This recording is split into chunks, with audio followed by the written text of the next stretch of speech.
Yo, what's going on, guys? So we just got the announcement of 3.20 League, which is Forbidden Sanctum.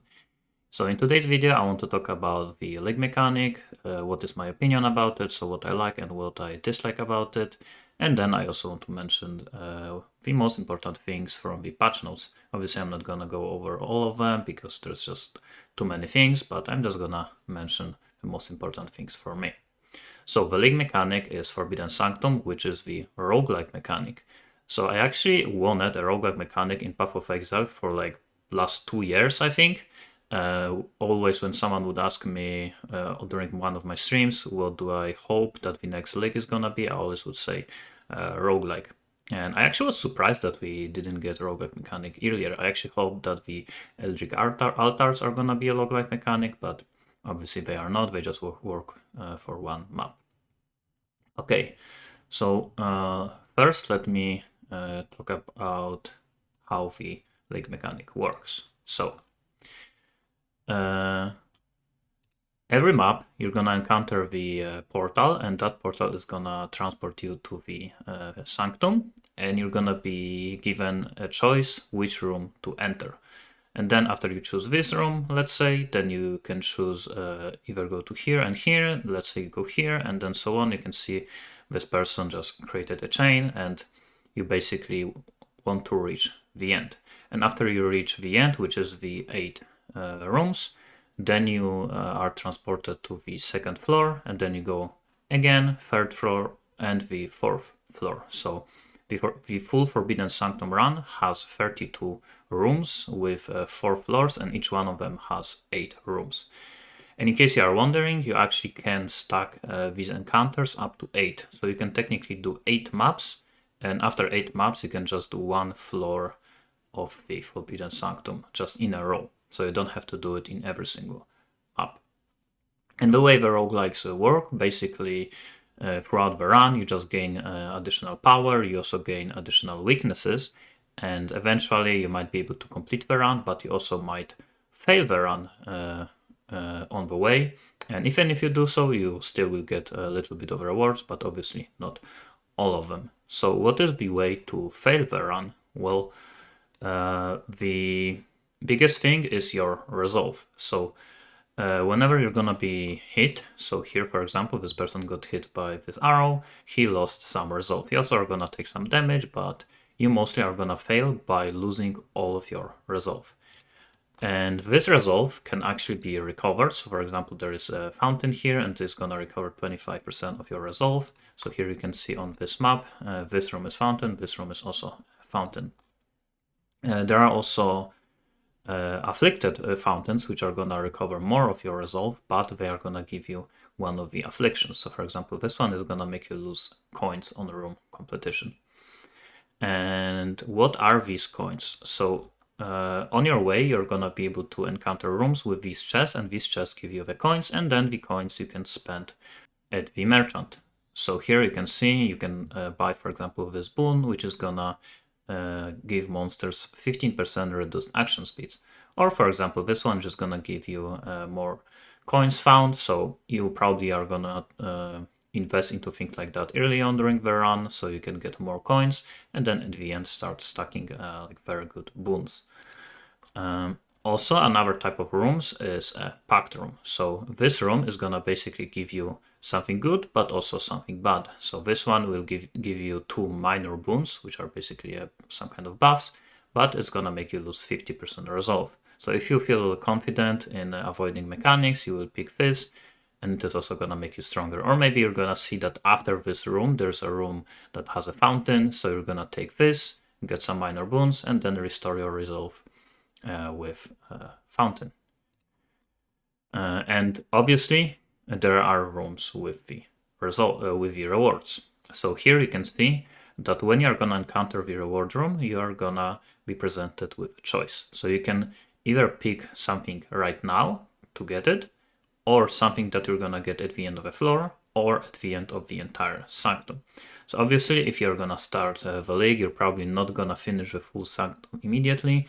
So you're probably gonna just stick with the first choice, maybe sometimes pick the second one, but eventually, obviously, with enough experience with how to do a mechanic, you're gonna try to choose the last reward. But I don't think these are gonna be as hard as they are in here. Like, you don't know if you're gonna be able to complete the run, because sometimes we probably will be getting something really bad in here. Let's say there is a jewelry item.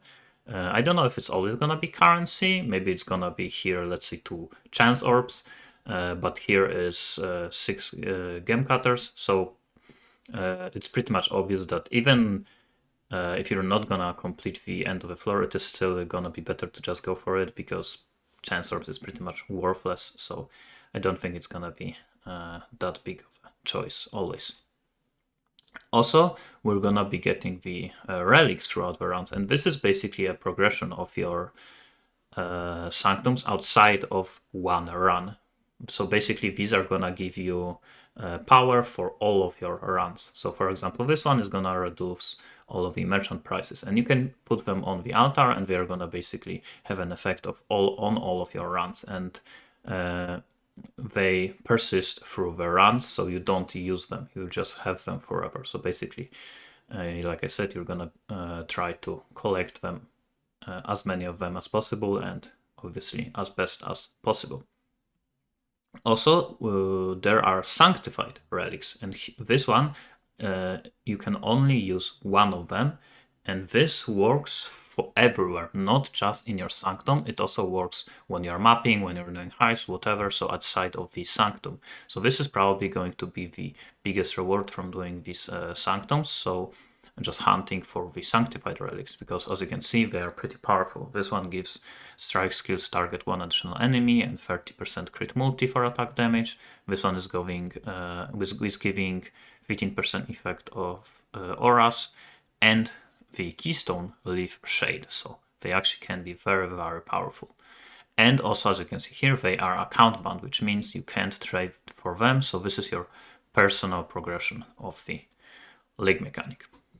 Okay, so that's basically it. So to sum things up, you're gonna encounter the portal to Sanctum in a map. You're gonna be presented with a choice. You're gonna progress through the rooms, collect boons, collect coins, also some afflictions. You're obviously gonna try to choose afflictions that don't affect you by that much. If you lose some resolve, you're gonna restore it in the fountains, and obviously you're gonna try to collect as many rewards. Then you're gonna kill a boss and go to a next floor, so all of your buffs and debuffs are gonna still affect you. You go through the second one, third one, and fourth one, and at the end you're gonna kill the end of league boss and then start the new run.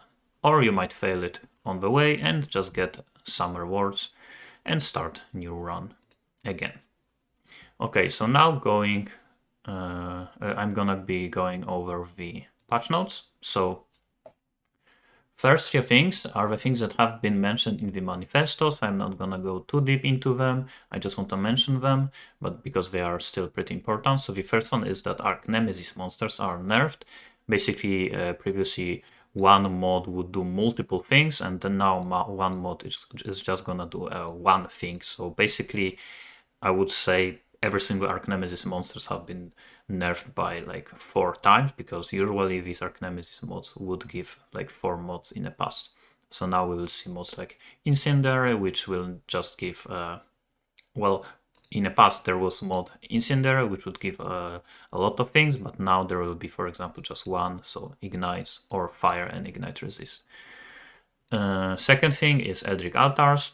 Basically, previously altars would give some random currency, so there will be altar that gives monsters a chance to drop some random currency. Now there will be a specific currencies, for example, Valorb or Chaos Orbs. And also the Keystone has been nerfed, that was giving a lot of additional Eldritch currency, so now Eldritch currency is probably gonna be a bit more expensive. Next thing is curses. Basically, curses now work better for bosses. So there's no more penalty when you're fighting the bosses, so removes 33 and 66% removed penalty. And because of this, they are gonna be weaker for the monsters. So most of the curses just straight up have been nerfed, and also a lot of curse effectiveness. So curse bots also have been nerfed a bit. So again, overall, curses are gonna be stronger for bosses, but a bit weaker for normal monsters. And the last thing from the manifestos is the unique jewel changes. Well, there's also changes for normal jewels. Now they will be giving some ailment reduction, but it's not as important. I don't think that many people still will go for it. Maybe in like SSF or early on in the league if you want some ailment immunity. But the more important thing is changes to unique jewels. A lot of unique jewels now will come from either some vendor recipe or some other deterministic sources. So as you can see in here, only unique jewels that will drop from the core drop pool is Inspire Learning, Intuitive Leap, Lion's Eyes Fall, Mike of the Meek, Pure Talent, Unending Hunger, and Unnatural Instinct. So only 7 unique jewels are gonna drop from core drop pool, but these are actually very powerful jewels. So if you drop one, there is a good chance that it's gonna be a very good one. Also, Replica Conqueror Efficiency has been removed, which nerfs a lot of builds and any other Conqueror Efficiency jewel. But we got the Reduced Mana Reservation as a mod on just rare jewels. Okay, so now the other things, the patch notes that were not announced during one of the manifesto, is we are getting new 8 Val skills. The most interesting ones that are in here for me are Val Venom Gyre. Venom Gyre has been already pretty good build, so this might buff it even more.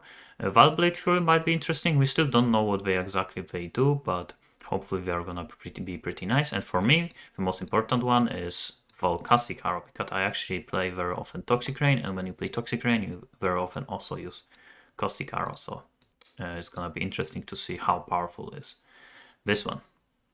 Next thing is changes to unique weapons. So a lot of unique weapons have been buffed drastically. So for example, here you can see now Atsiridi's Favor is going to give you +10 to weapon range. Also, it got the damage buff, and it's going to give 30% quality to Sukated support gems. But also a lot of these unique weapons have been made rarer in terms of how often they drop. So Chris Wilson said that some of them, I don't think all of them, but some of them are gonna be as rare as Mage Blood. So it's gonna be interesting to see how rare they are gonna be. Next thing is, this is actually pretty much the only changes to balance that we got. So Spectral Helix and Lightning Conduit has been nerfed, and Lightning Strike also has been nerfed. So Spectral Helix lost around 40% damage, I believe, and Lightning Conduit also lost quite a lot of damage. I don't know exactly how much it is, but yeah, both of these skills have been nerfed by quite a lot, and Lightning Strike lost 5 projectiles. Now it fires only 2 projectiles, when it used to fire 7 at gem level 20. It also lost projectiles from the enchant and divergent quality, so it also got nerfed quite heavily. Next thing is Tainted Orbs of Fusing. So this is actually a big thing. Now Tainted Fusings had a chance to increase the amount of links on your item.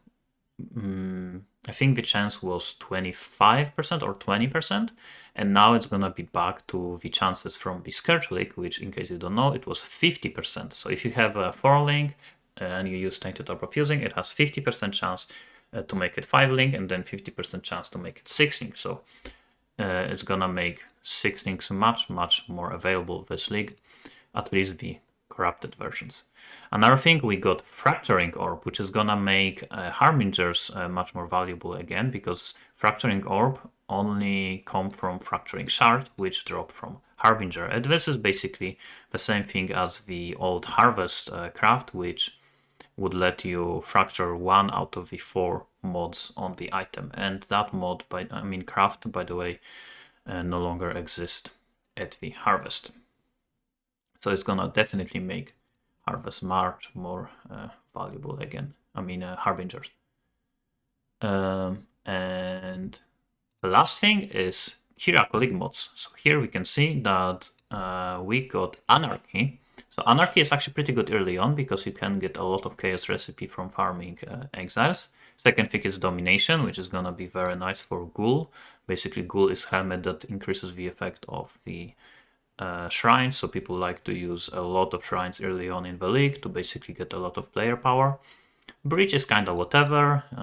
It's not really super rewarding nowadays. Beyond, I guess we're gonna have to see how expensive are gonna be Tainted Currency, especially with the buffs to Tainted Orbs of Fusings. They are actually might be pretty expensive, so Beyond might be decent, but unfortunately it's no longer as crazy as it used to be. Harbinger, 3 additional Harbingers with the new Fracturing Orb. Harbinger might actually be one of the best options on the Kirak map mods. And then we also got Delirium, and now Delirium is only 10 Chaos Orbs. It used to be 16, and now it is 10. Also, the Mirror of Delirium is not as powerful as it used to be with the nerfs last league to overall loot and nerfs to Beyond, because Beyond used to give a lot of monsters to Delirium count. So it actually makes sense that they nerfed it by a bit, the price, but still Delirium is very, very powerful mechanic, and you still will be able to make a lot of money with this mod. And also it makes simulations cheaper. And last thing is Ritual, and Ritual is kind of whatever, no one really cares about it. It is mostly a gamble mechanic where you just hope to get eventually a mirror, because it is actually decently often as an option to get a mirror from Ritual, but still it comes with high investment. So the most important ones for me are Delirium, Harbinger, maybe Beyond, maybe Domination, and that's basically it. Anarchy is okay early on, and Breach is kind of whatever. Okay, so that's basically all of the changes. The one bad thing I would say about all of these announcements is that we are not gonna really see that big of a meta shakeup. I guess they did nerf the Spectral Helix, Lightning Conduit, and Lightning Strike, but still something like Seismic Trap has not really been nerfed. Also, we didn't see really any buffs to any other skills. So if you are looking for a good league starter for this league, right now Seismic Trap is looking very nice. Also Cold Dot, Poisonous Concoction, Bone Shatter, maybe Venom Gyre. Venom Gyre is to be leveled up as a Spectral Helix, so I'm not sure about that, but still might be good. These are basically my top choices. And if you're wondering what I'm gonna be doing, well, that is actually gonna be my next video. But I already talk about it on stream a lot, so some of you might know about it. But yeah, if you're interested in what I'm gonna be doing, again, just watch my next video. But that's gonna be it for now. Thanks for watching, and see you next time.